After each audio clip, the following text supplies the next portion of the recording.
Magandang hapon, everyone. Hello. Magandang hapon.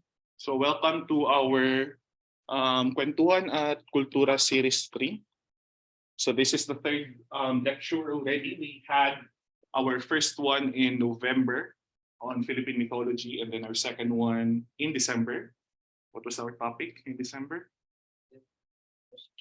Okay, we had Philippine Christmas or Paskong Pinoy. So okay, Dawson.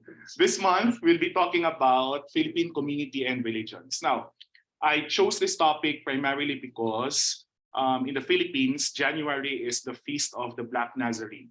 And that's like a big festival a religious festival for Catholics in the Philippines. And so this afternoon, I have invited someone who will talk about Philippine community in general and specific religions. And later on, I'm hoping that you can also have some ideas on what religions we have in the Philippines. And before that, to my students, just say hi to our virtual participants. We have virtual participants here, welcome. And we also have Yichun, who is FLTA scholar from Taiwan. So say hi to Yichun, that's Yichun. Hi, June. She's also a Fulbrighter. Okay, and I can't wait to introduce our guest speaker for this afternoon. So our speaker this afternoon is currently a senior high school teacher at Paulba National High School in Albay, handling language, literature, communication, and social sciences subjects. Recently, she was recognized as the 2022 Most Outstanding English Teacher in Senior High School and a recipient of the Golden Quill Award, an award that recognizes exemplary performance and invaluable contribution exemplifying the mandate of the Department of Education in the implementation of the English K-12 curriculum. A researcher by heart, her action research entitled VTUN as an interactive learning material in teaching creative writing to senior high school students of Paulba National High School was recently approved to be funded by the Department of Education's Basic Education Research Fund. In essence, her research sought to develop an interactive virtual learning material that can be utilized by the learners in remote areas to further understand key concepts across curriculum. Our speaker this afternoon graduated with a degree of Bachelor of Arts in English, cum laude, with distinction as Best Undergraduate Thesis at Bicol University College of Arts and Letters, and she is one of the teacher podcasters and member of the core group of the English team of SDO Ligao City, a trainer of trainers in the Bicol region, a national qualifier coach in journalism, a self-learning module writer and certified UNESCO APCIU Global Citizenship Education Advocate.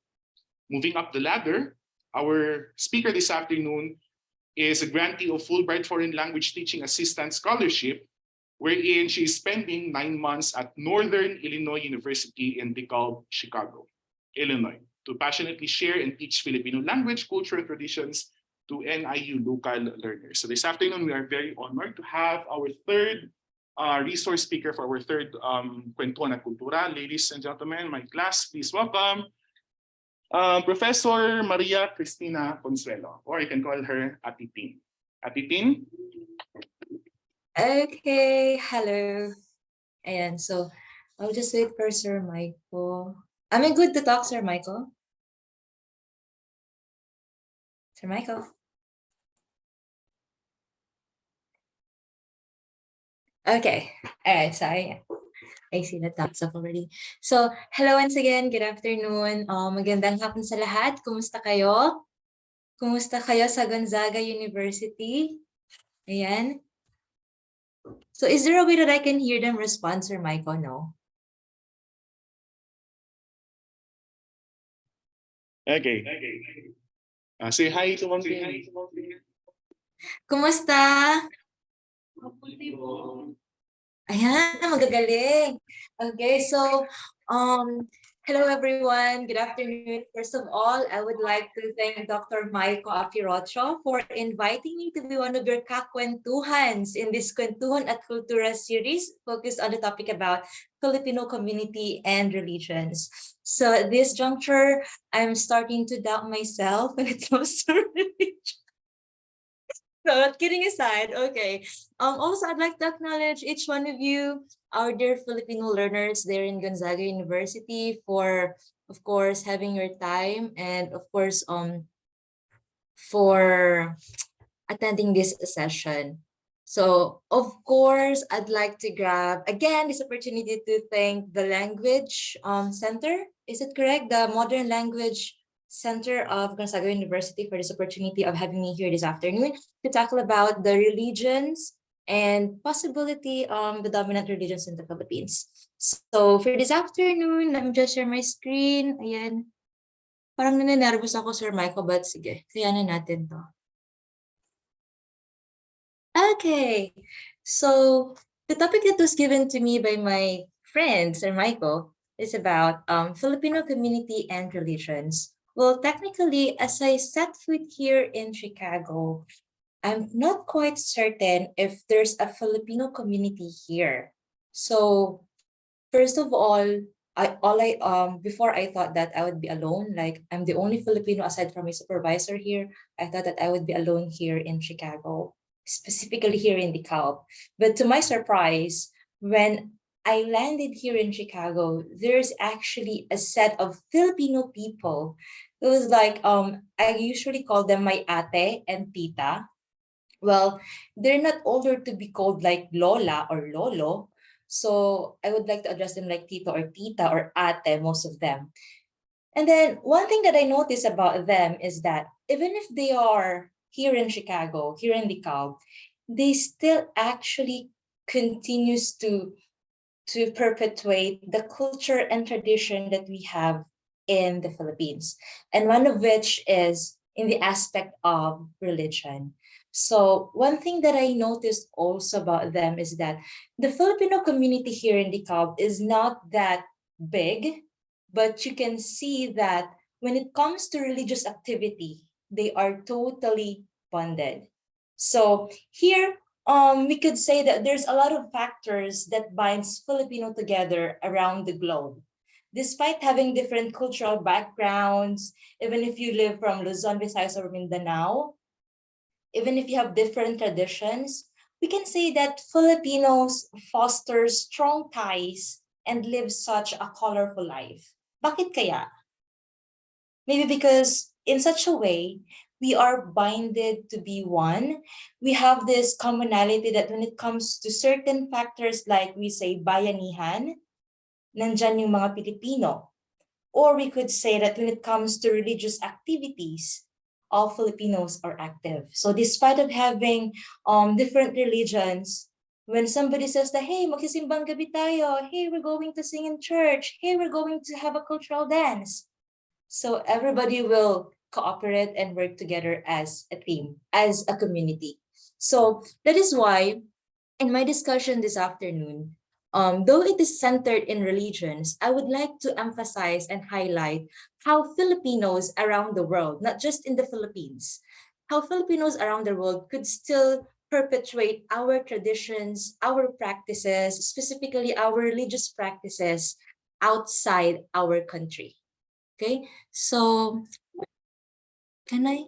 Okay. So basically, as I was saying earlier, my discussion would be circling on Filipino communities and the two dominant religions that we have in the Philippines, which is the Roman Catholic and Islam. Religion is defined as a set of beliefs concerning the cause, nature, and purpose of the universe. It usually involves devotional and ritual observances, and often containing a moral code governing the conduct of human affairs. It is a belief in and reverence for a supernatural power or powers regarded as creator and governor of the universe. We say that when we talk about religion, we need to respect whatever the opinion of other people is, whatever the belief of other people is. If he believes to Allah, then we should respect that. If he believes to Jesus, we should respect that. If he believes to supernatural beings, we should respect that. Because we have our own preferences when it comes to religion. And if you believe to no one, then we should respect that. So these are the people here in the Cab, whom I consider now as my family while I'm staying here. So I call them the Filipino community. So in this picture, you could see a community that is actually binded. You can see people wearing barong Tagalog. You can see people wearing singkil costumes because we danced singkil that time. And then you can see people who are more like Catholics, and some of them are more looks like Islam. But if you would notice, they actually have this commonality, this purpose of oneness that binds them together, and that's what we're going to talk about. Okay, so I am not this is just a disclaimer. I am not an expert when it comes to religion. I'm doing this for the purpose of discussion. And if in case you do have questions, you can ask this to me after the discussion, or maybe you can start typing in the chat box just in case you wanted to ask me questions. Okay, but moving on, let's talk about the religions in the Philippines. Okay, so based on the pointers given to me by your professor, Dr. Michael, he wanted me to discuss to you the brief history of religions in the Philippines, which includes the pre-colonial religion, history of Islam, and history of Catholicism. Also, I have to differentiate Islam and Roman Catholic as the two dominant religions in the Philippines. And of course, we could share some practices or religious practices in the Philippines that we observe. So basically, according to the Philippine Statistics Authority, way back 2015, this is the percentage of religions that we have, religious affiliations that we have in the Philippines. So we have here the Roman Catholicism with 79.5% and Islam with 6%. So basically, Philippines is predominantly Catholic based on this data. Okay, but for the purpose of discussion, we're going to be discussing Roman Catholicism and Islam as well. So, but before that, before we discuss these two predominantly religion in the Philippines, we have already the so-called pre-colonial culture and religion during the time when the Spaniards hasn't colonized us yet. Okay, so during the pre-colonial culture, the pre-colonial time were already occupied with indigenous spiritual traditions practiced by people in the Philippines. So the thing that we have here is the so-called ninuno, or our forefathers before we have been colonized by the Spaniards. They already have this set of beliefs and traditions that they follow. Their practice was a collection of beliefs and cultural mores anchored in the idea that the world is inhabited by spirits and supernatural entities, both good and bad, and that respect be accorded to them through nature worship. Thus, they believe that their daily lives has a connection of such beliefs. So technically, most of them believe to the unseen entities that we have in the surroundings. So they respect whatever is in their nature, but they respect whatever is in their water, their trees, their grass, everything is in the environment needs to be respected. Okay, so during the pre-colonial times, the Filipinos believe in the immortality of soul and in life after death. So as you can see in the picture, we have this hanging coffins in Sagada. So if there's a chance that you can go to Sagada, you can still see these hanging coffins, wherein they believe that by suspending the coffin in its way, it is thought to bring the deceased closer to heaven. And mostly those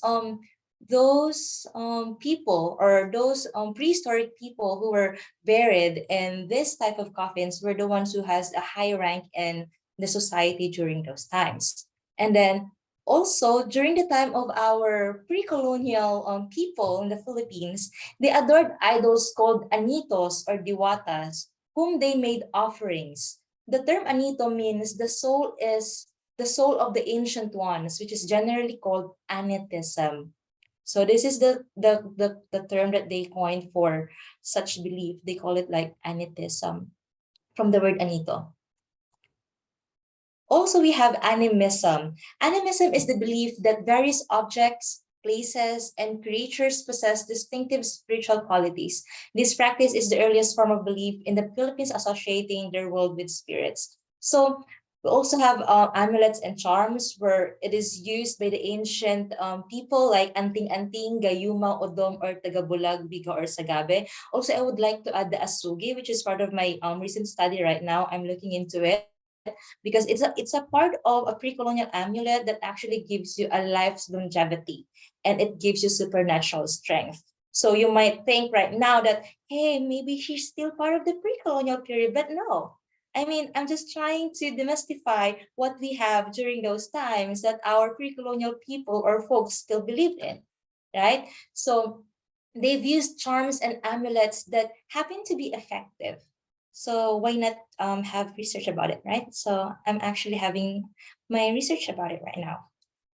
Also, we have the belief on the existence of aswang, mangkukulam, manananggal, tiyanak, and tikbalang. This is actually one of my forte when it comes to Philippine folklore, because I would really love to demystify things like this in the past.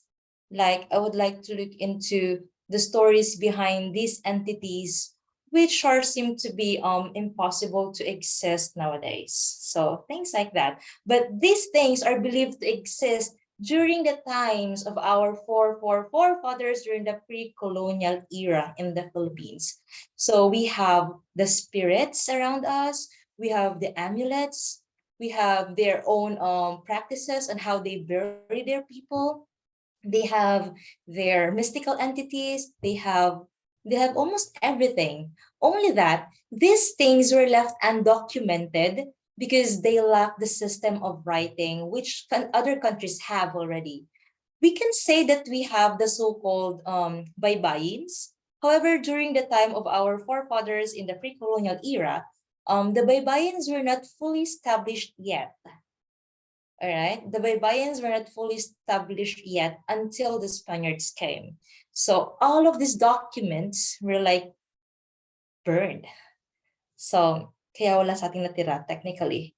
But then again, most of these traditions, most of these beliefs that they had before, these were passed from one person to another through oral traditions. So that's how they communicate. That's how they share their beliefs. That's how they share their thoughts and anything about what they believed into. They pass it through oral tradition. So that's how our forefathers lived during the pre-colonial era. So until such time that if you can see in this picture that I'm showing right now on my screen, you can see there that the people of the pre-colonial era are trying to burn their anitos. And then you could also see in the picture right here that there's a cross or a cross, right? So it's a symbolism of Catholicism or Christianity brought to us by the Spaniards.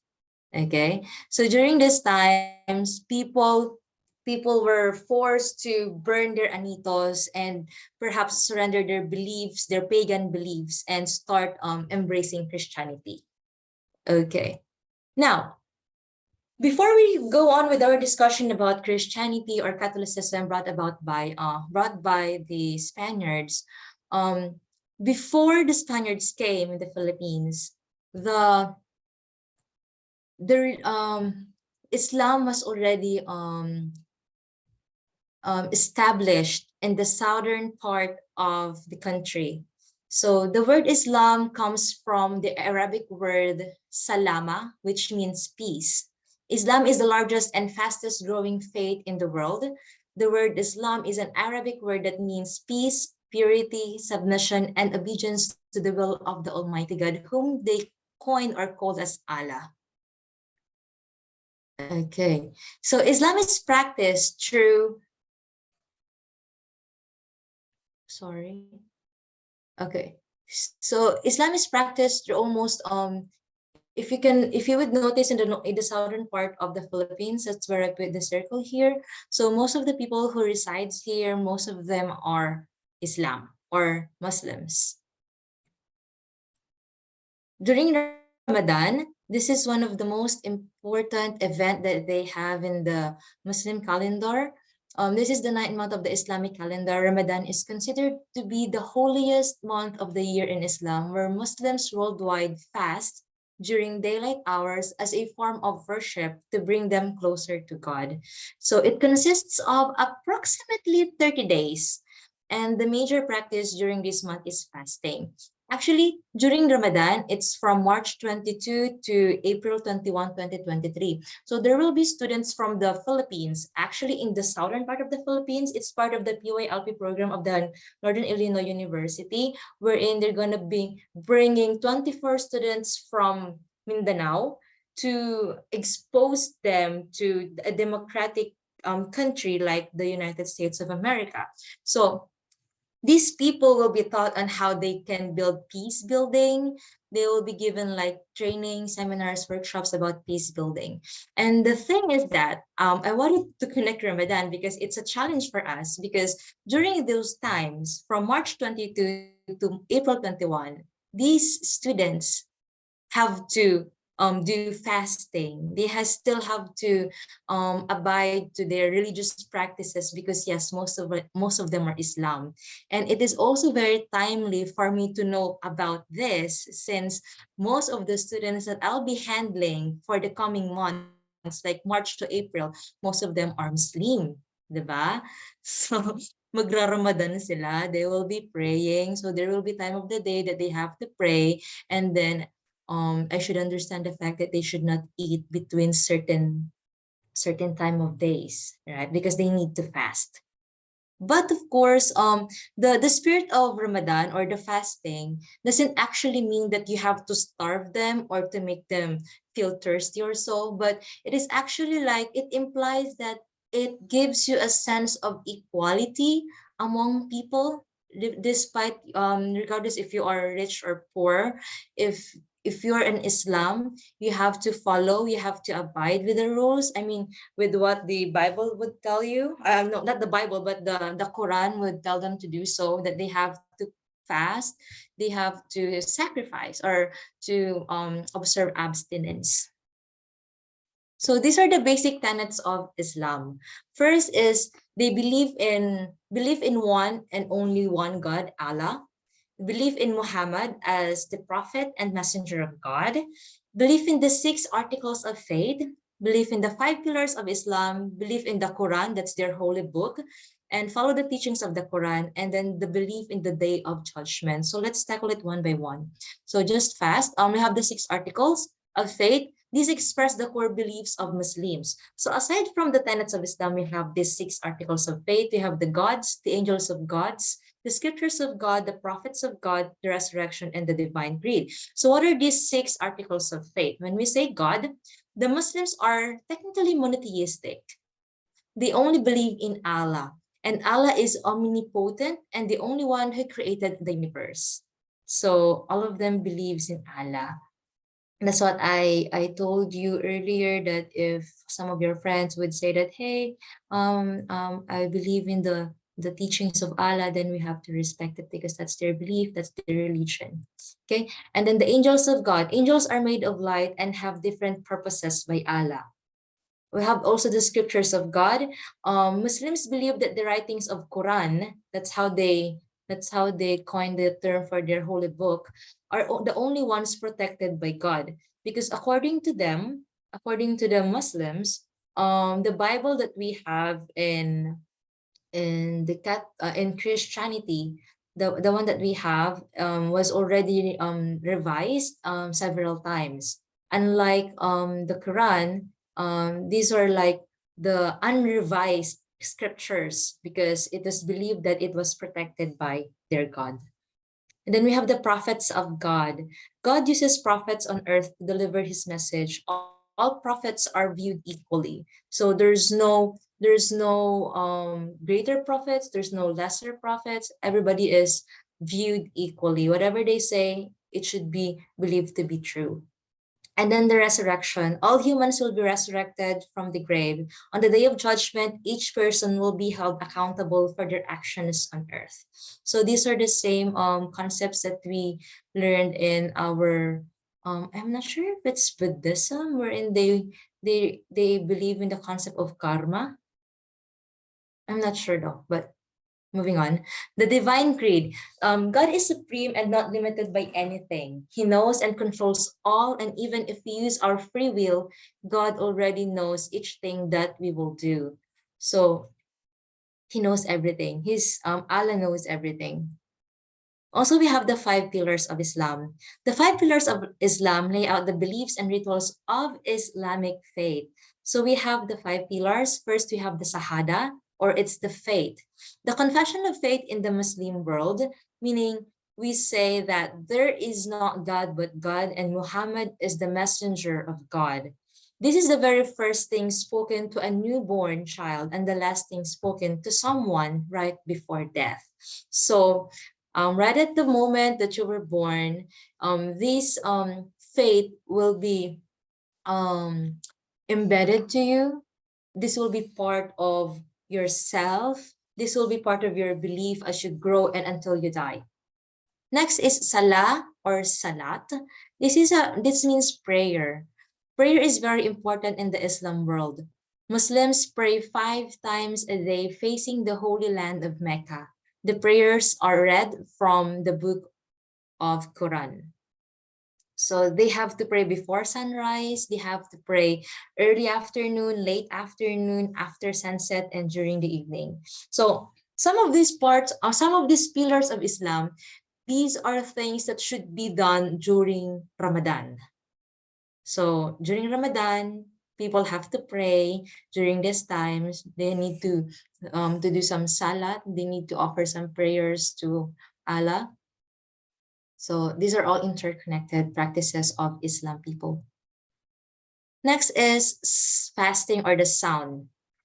This is the fast that takes place during the month of Ramadan. Muslims have to refrain from food, drinks, and sexual relationships from dawn until dusk each day. This process is used to purify Muslims as a renunciation of the world. So we have to give up our food and drink during daylight hours in the month of Ramadan. So that's how they do their fasting. Also, we have almsgiving or the zakah. It is a duty of God to God by Muslims to distribute the wealth they earn to those who are less fortunate than them. Islamic law states that everyone must give at least 2.5% of their money to less fortunate, and this is being made by through means of taxes. So they need to give their personal wealth to help other people who are in need. So it's like a brotherhood that they have to share whatever they have in excess. And then the last one is the pilgrimage or the Hajj. This is the pilgrimage to Mecca. All Muslims must go to Mecca at least once in their lives. These allow the believers to gain a perspective on their lives and their places in the society. So at least once in their lives, they should go to Mecca. This could actually be like a fulfillment to them as they live or as a person, because ever since they were born, they believe that at least once in their lives, they need to go to the Mecca and to pray. Okay, now, after the Islam, let's now go to Christianity. So Spain technically introduced Christianity to the Philippines in 1565 with the arrival of Miguel Lopez de Legazpi. However, if you're going to look back 40 years before Miguel Lopez de Legazpi officially introduced Christianity to the Philippines, we have Ferdinand Magellan, who said to be the person who discovered Philippines and who landed at Limasawa on March 31, 1521. So we need to look back because that was the first time that a Catholic Mass or a Holy Mass was conducted was celebrated by a Spanish friar named Pedro de Valderrama. So during the time of Magellan, March 31, 1521, this was the time when he discovered Philippines and at the same time celebrated Mass and introduced Christianity to the pre-colonial people. And if you can still remember the picture that I shown you earlier about they're burning the what you call that, the anitos. Okay, that's one of the practice that they are forcing people to embrace Christianity because they started teaching the scriptures of the Bible, the teachings of Roman Catholics and all. So wait, what are the beliefs now? So let's have Roman Catholic. The word Roman Catholic is derived from the Greek adjective Catholicos. It is a combination of the Greek word skata, means according to, and holos, meaning or whole, or more colloquially, it's universal. Well, we say that Catholic is a universal religion, not to the point that it is actually open to all, but to the point that nobody aside from those who are already established from south in the southern part of the Philippines, because they are fully established already to be the follower or the believers of Allah. So most of them didn't resist Catholicism, didn't resist Christianity. Okay, so they accepted it. So these are the basic beliefs of Catholicism. Though Catholics are first and foremost Christians who believe that Jesus Christ is the Son of God, Catholicism shares some beliefs with other Christian practices, but essential Catholic beliefs include the following. So same with the Muslims. So if in Islam they believe in the same God, like with Allah, here in the Catholicism or in Roman Catholic, they believe on one God as well. They also have their own holy book called the Bible. They have 7 sacraments. We have the baptism, confirmation, confession, Holy Eucharist, anointing of the sick, holy orders, and matrimony. We also follow 10 commandments. And of course, we believe to the existence of the Holy Trinity. Okay, so aside from those beliefs, we also we tend to relate all of our activities, year-round religious activities, to what we do believe in our Christianity or in the belief of Roman Catholic. So in our religion, like I am a Catholic, so we have the pabasa ng Passion every year before Holy Week. So I'm not sure if I can share this one to you, but I can share sound. Okay. So I'd like to play this one because I would like you to be like to have a perhaps a taste of how pabasa ng Passion is being done or performed in before Holy Week. So this was in our house, and then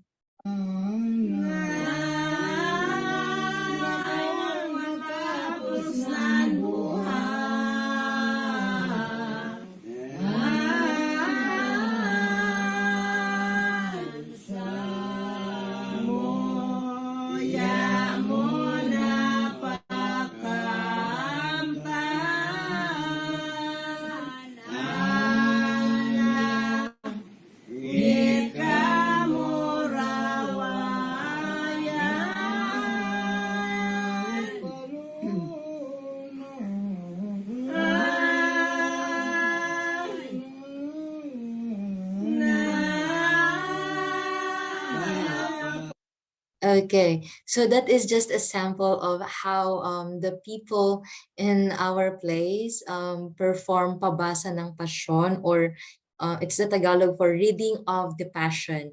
This is a Catholic devotion in the Philippines popular during Holy Week, actually before Holy Week, involving the uninterrupted chanting of the Passion, an early 16th century epic poem narrating the life, passion, death, and resurrection of Jesus Christ. So in our family, it says that before my father was bald, and in order for him to have hair, my grandmother needs to have pabasa ng Passion before Holy Week, so that my father's hair would grow. So yun yung belief, that's their belief.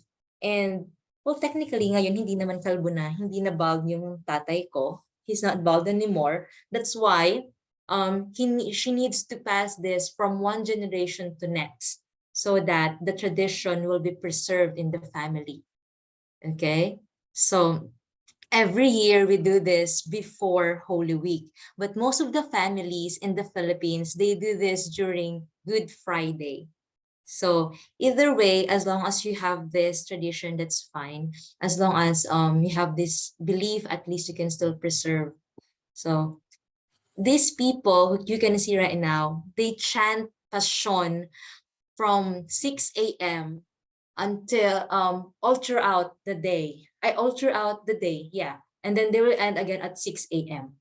So 6 a.m. like 6 a.m. today, and then they're gonna end on the next day 6 a.m. So that's how long the Papawasan ng Passion is. Okay. Also, part of our tradition, part of our Holy Week tradition or religious practice during Holy Week is the Holy Week procession. This is a public ritual march of clergy and penitents which takes place during Holy Week. Various images of saints, specifically the Virgin Mary, and most importantly, the image of the crucified Christ, are carried aloft by foot on shoulder-borne pasos or on wheeled carrozas in the Philippines as an act of penance. So as you can see, there's a lot of saints here. Like most of them are like in a procession every Thursday. No, Wednesday. That's every Holy Wednesday and every Good Friday. So in our family, we have Santa Maria Jacobe. This is the Paso. Wait. This is actually Santa Maria Jacobe is the Paso of our family. So we actually devoted my grandfather's life. We prayed to Santa Maria Jacobe before to lengthen the life of our grandfather. That's my lolo. And then we promised that we're gonna take good care of Santa Maria Jacobe so that she would be giving us good fortune, luck, and things like that. So this is our own paso. The thing that you have here with lights, this is what they call the carroza. So you technically like adorn it and put some lights on it because at night it's so dark that they have to go through procession. So that's how it looks like. And same with the other pasos. So they're in a wheeled carrozas. But most of them, some people just carry it like on their shoulder, or they carry it as if they're carrying like a house, like in the Bayanihan photos or pictures that you've seen, things like that. Okay. Also, we have the Sinulog Festival.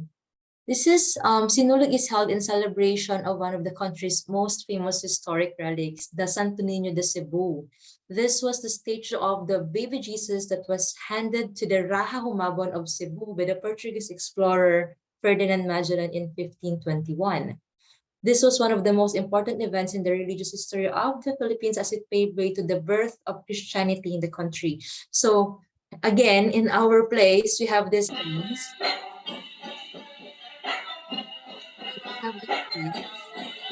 Most likely, several places in the Bicol region or even all throughout the Philippines, they worship Santo Niño de Cebu.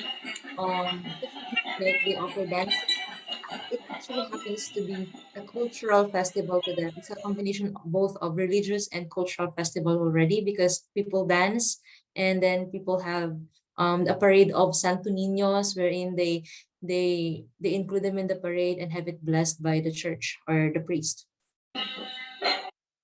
Next is the Feast of the Black Nazarene. This was made mentioned by Dr. Michael earlier, that every 9th of January, thousands of devotees of Señor Nazareno traditionally join the Translacion, or the procession of the image of the Black Nazarene from the Quirino Grandstand to the minor Basilica of the Black Nazarene, commonly known as the Quiapo Church in Manila. The Translacion is the reenactment of the transfer of the Black Nazarene's replica image from Intramuros to Quiapo Church in 1787. The original statue was initially brought to the Philippines by the Augustinian Recollects in 1606. Since then, the Translation was held annually to commemorate the Black Nazarene's first journey to its current home. Well, it was also believed that this image, the Black Nazarene, this is actually miraculous. That most of the devotees that you can see in the photo here, most of them have offered and have offered their prayers to this relic, and that most of their prayers come true. So, well, it says that it's a miracle, but then if you do have your faith and belief, then nothing's is impossible, I guess. Because likewise in our family, we have our own Santa Maria Jacobe, and that we believe that it would give us good luck and things like that. So we have also, okay, moving on to, still we have the Black Nazarene. The translation is a reenactment from the transfer of Black Nazarene replica image from Intramuros to Quiapo Church in 1787. So in a way, it is imitating the Calvary experience, the sacrifice and suffering that our Lord endured our salvation when Jesus was walking barefoot, carrying the cross to Mount Calvary. So there's actually a biblical explanation why they need to carry the Black Nazarene from this place to another. And then we also have the Lady of Peñafrancia in the Bicol region. So every September, it is a month-long celebration in honor of its patron saint, Our Lady of Peñafrancia, as well as the image of Divino Rostro.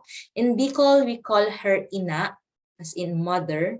So she's currently housed at the Basilica Minore in Naga City.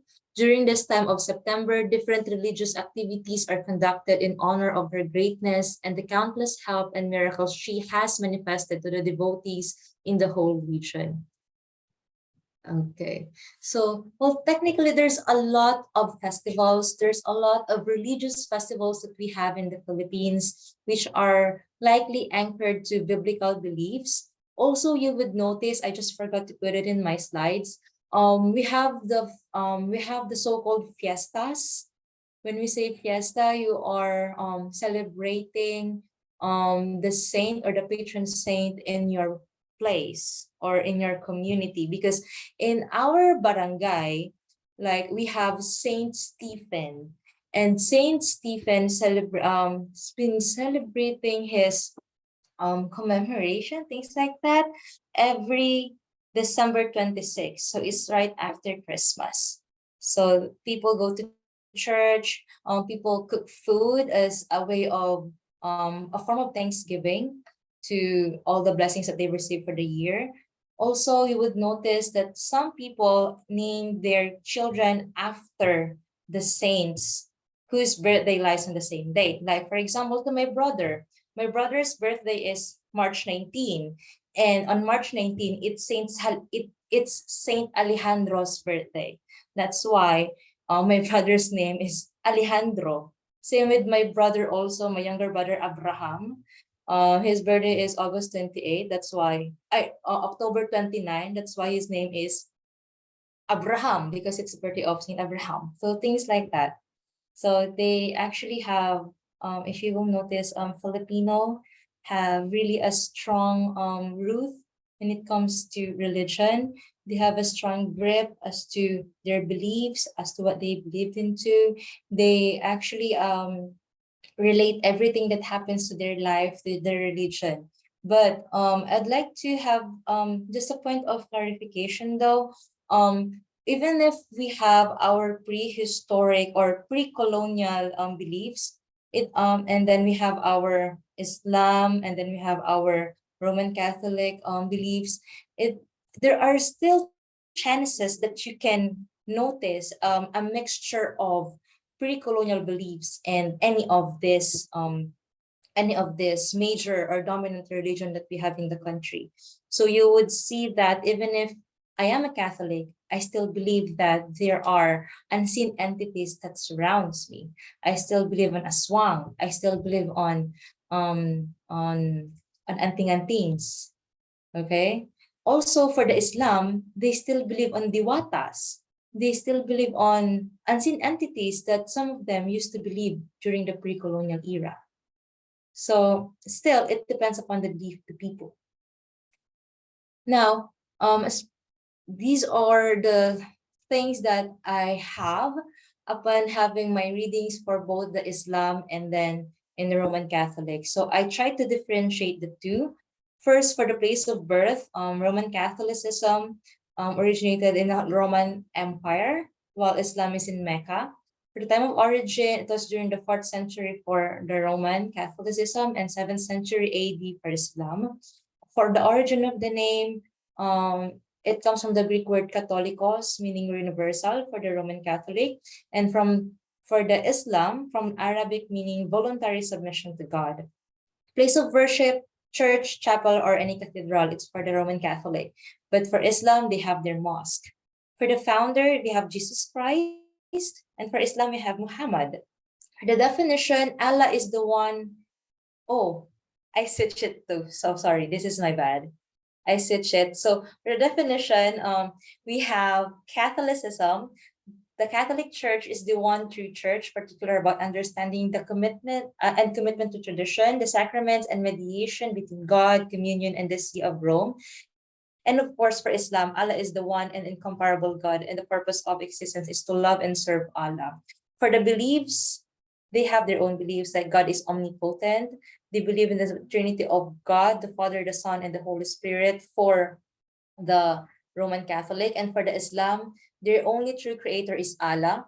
For the holy texts, we have, again, I interchanged it, I'm sorry. We have Bible for the Roman Catholic, and then we have Quran for the Islam. For the idols, we have cross, we have the saints, we have the pictures, we have the beads for the Roman Catholic, and then for Islam, you can find some beads while they're praying their Quran. And then for their clothes, only the clergies or the priests are expected to dress in robes. Whereas in Islam, as you will notice, if you have friends who are Islam, who are Muslims rather, they have their head coverings, especially for the female. Okay, so I guess this is where I'm gonna be ending my part. So, like I have said earlier, maybe Filipinos are kind of have indifferences when it comes to their beliefs, traditions, and culture. But when it comes to religion, this could be like a very strong binding factor that could bind people around the world.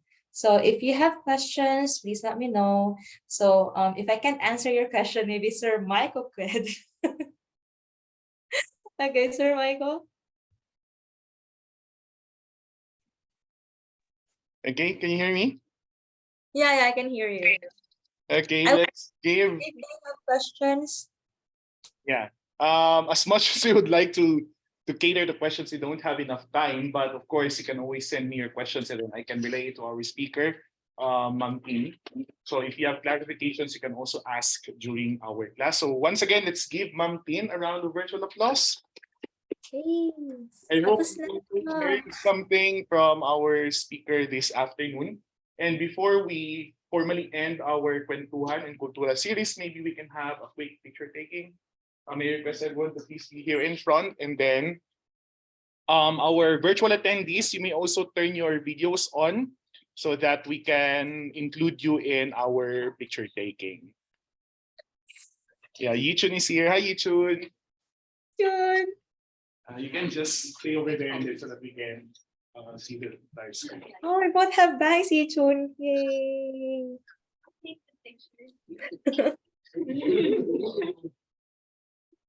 Pareho kaming natuwa sa bangs namin, Sir Michael. Pero parang mas gusto ko yung bangs niya. First join, but maybe someone there. Yeah, and then you switch later.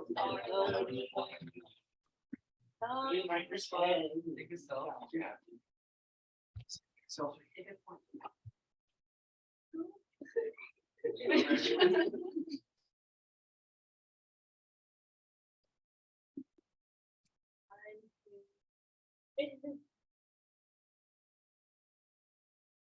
switch where it'll be there so that you can join.